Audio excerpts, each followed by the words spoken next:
Look at the back of your own hand for a second. Somewhere in there is a genome, and that genome is missing most of your species. Take two men from two neighboring villages in Africa, not two continents, two villages, a day's walk apart. Those two men can carry more genetic difference between them than you carry against a stranger on the other side of the planet. If your ancestors left Africa, you are not a full copy of humanity. You are a sample. And the sample was small. Current estimates put the founding group at a few thousand breeding adults. Some estimates go lower. A few thousand people. Once. About 60,000 years ago. Every person alive today outside Africa is descended from that one small crowd. That is not a metaphor. It is written in your blood, your immune system, and the shape of your risk for certain diseases. So how did a few thousand walkers become 7 billion, and what did the rest of us lose on the way out? Let's go. 4 layers today. The strange evenness of your DNA, the attempts that went nowhere, the one crossing that worked, and the bill your immune system is still paying. Start with the evenness because it is the part nobody expects. Ask most people where human variety lives. They will point at a map of the world. The map is wrong. Human genetic diversity is not spread evenly across continents. It is stacked, heavily, in one place. Africa holds the deepest and widest variation of any region on Earth. Sarah Tishkoff at the University of Pennsylvania put numbers on this. In 2009, her team published a survey in Science covering 121 African populations. What they found was not a single African genetic group. It was 14 ancestral clusters inside one continent. 14, inside Africa alone. Everyone outside Africa fits into a much narrower slice than that. Here's the practical version. 2 people from different African populations can differ from each other more than a person from Ireland differs from a person from Japan. Read that again. Ireland and Japan, 12,000 kilometers apart. They are more alike than 2 African neighbors can be. That is not an opinion about anybody. It is a count of variance, done by machines, repeated for 20 years. And it points at exactly one explanation. Everyone outside Africa came through a narrow gate. Now let's measure the gate. In 2005, Sohini Ramachandran and her colleagues published something clean in PNAS. They took genetic samples from populations all over the world. Then they measured internal variety in each one. Then they plotted that variety against walking distance from East Africa. Not straight line distance. Walking distance, around coastlines, through land routes a person on foot could actually take. The result is a line. A straight, boring, undeniable line. The further a population sits from Africa, the less internal variety it holds. Ireland has less than Egypt. Siberia has less than Ireland. South America has the least of all. This is called a serial founder effect, and it works exactly how it sounds. A small group leaves. It carries a fraction of the original deck of cards. That group grows, and then a small piece of it leaves again. Another fraction of a fraction. Do that for 50,000 years across 20,000 kilometers, and the deck gets very thin. Native South American populations sit at the end of the longest walk any humans ever took. Their genomes show it. That is the far end of the line, and the line never breaks. So the shape of the data says one small group left Africa and kept splitting. There is a second, completely independent way to check that, and it agrees. Inside almost every cell you have mitochondria, and they carry their own small loop of DNA. You inherit that loop from your mother only. No mixing, no shuffling. It passes down one line, changing only by rare mutation. That makes it a clock and a family tree in one object. Sort the world's mitochondrial DNA into branches and you get letters. Geneticists call them haplogroups. The deepest branches, L0, L1, L2, are found in Africa and almost nowhere else. Every single mitochondrial lineage outside Africa hangs off one branch. It is called L3. One branch, not 3, not 7, 1. L3 itself arose in East Africa, and the estimates put it around 60,000 to 70,000 years old. So the maternal line of every non-African person on Earth traces back to one African population at one time. The Y chromosome tells the same story from the father's side, with its own separate branches and its own separate clock. two molecules, inherited by different rules, pointing at the same narrow gate. That is what makes this solid. It is not one study. It is several methods that could easily have disagreed and did not. Now the fun part. Because they had tried before and it went nowhere. We used to teach that humans left Africa once, cleanly, and swept the world. That story is finished. Go to Mislia Cave on Mount Carmel in Israel. In 2018, Israel Hershkovitz and his team published an upper jaw from that cave. The dating put it between 177,000 and 194,000 years old. That is modern human anatomy, outside Africa, roughly 120,000 years before the crossing that produced you. Somebody got out. Early. Much earlier than the textbook said. And here's the detail that matters. That population left no descendants. Nothing in your genome traces back to them. That line simply ends. Then go further. Apodema Cave, southern Greece. A skull fragment from that site has been dated to more than 210,000 years old and read as early modern human. 210,000. In Europe. Also no descendants. Also a line that ends. There are more, Skul and Kafsa in Israel, around 90,000 to 120,000 years old. Modern humans buried carefully with grave goods. They lived there for thousands of years. Then the sites go quiet, and Neanderthals move back into the same caves. So the picture is not one heroic departure. It is a door that opened and closed over and over for 150,000 years. Each time a group walked out. Each time the line ended. You are descended from the one attempt that did not. Why did that one work? 3 things lined up, and none of them was courage. First, climate. The Sahara is not a permanent wall. It swings. Every 20,000 years or so, the monsoon shifts, and the whole desert turns to grassland with lakes in it.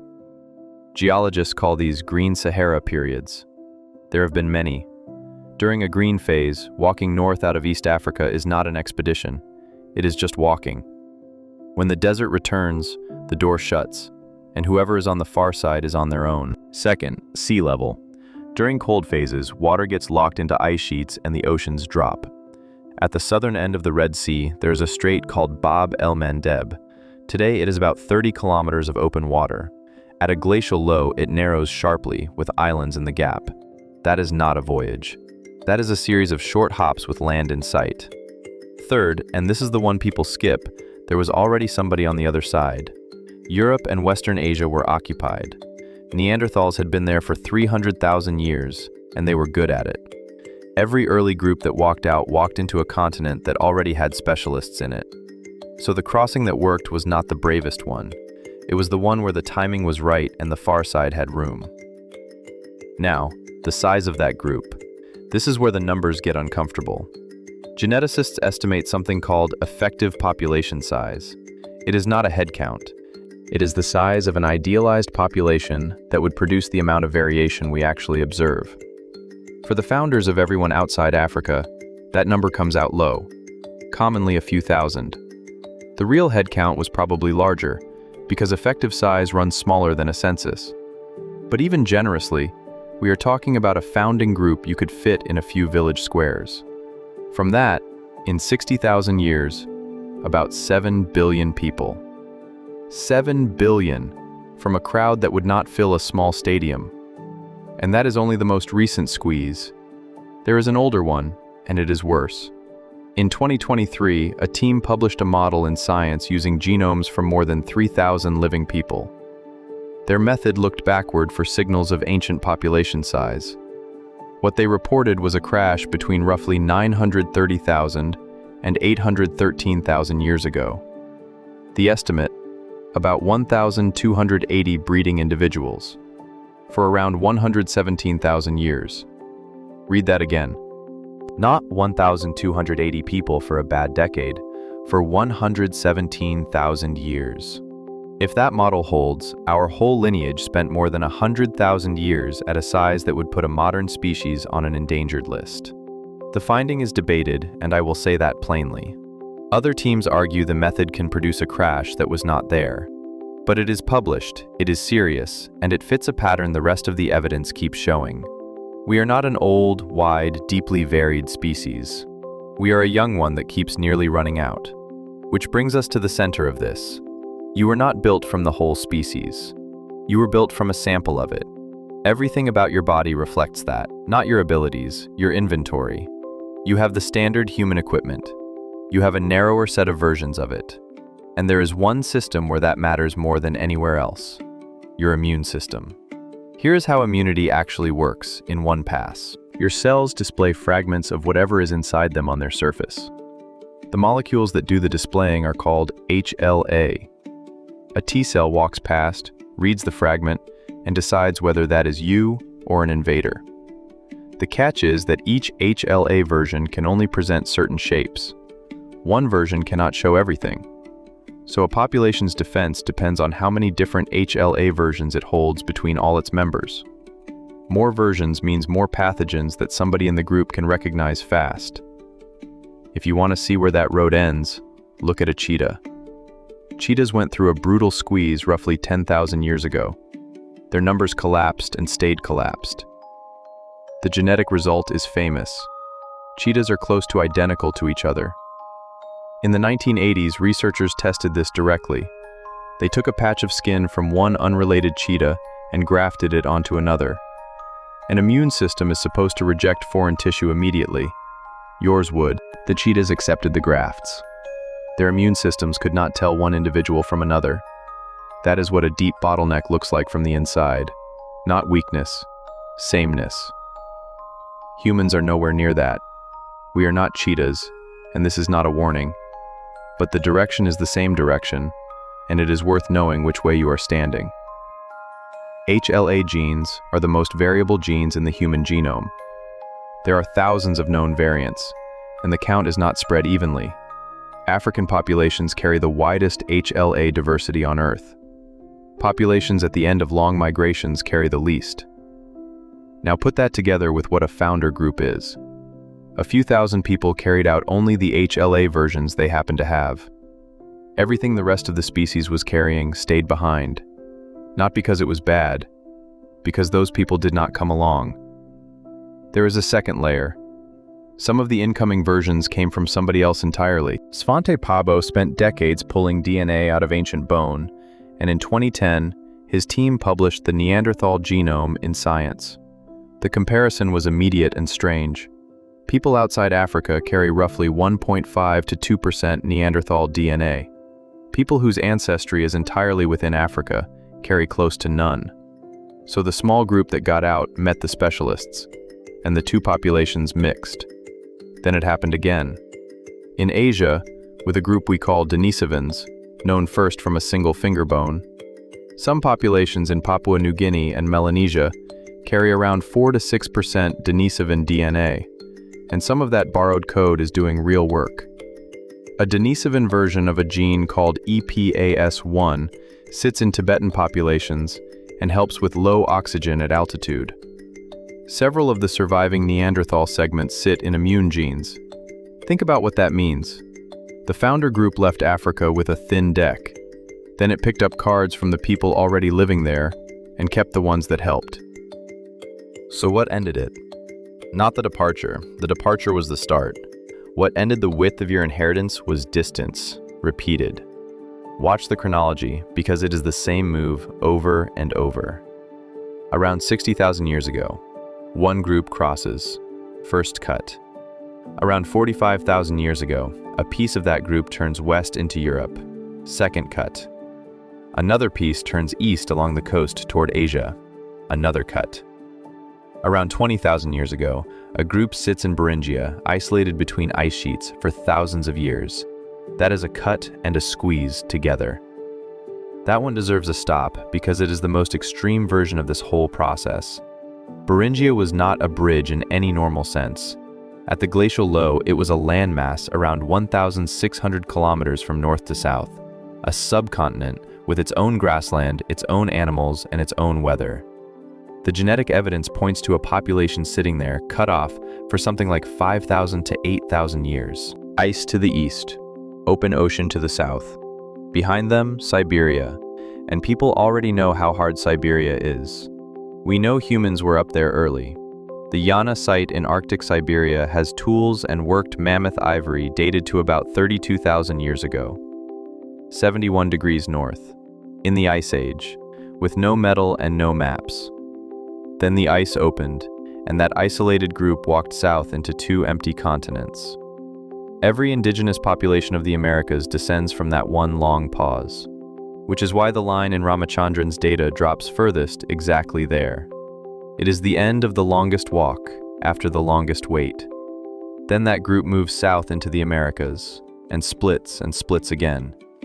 Nobody planned this. There was no decision. Every single one of those steps was a few families walking somewhere. The result compounds, quietly, for 50,000 years. And you can measure the bill on a living person today. Founder populations carry a narrower set of immune variants. That is measurable, and it is not controversial. They also carry higher frequencies of specific inherited conditions because a rare variant in a small founding group becomes a common variant in its descendants.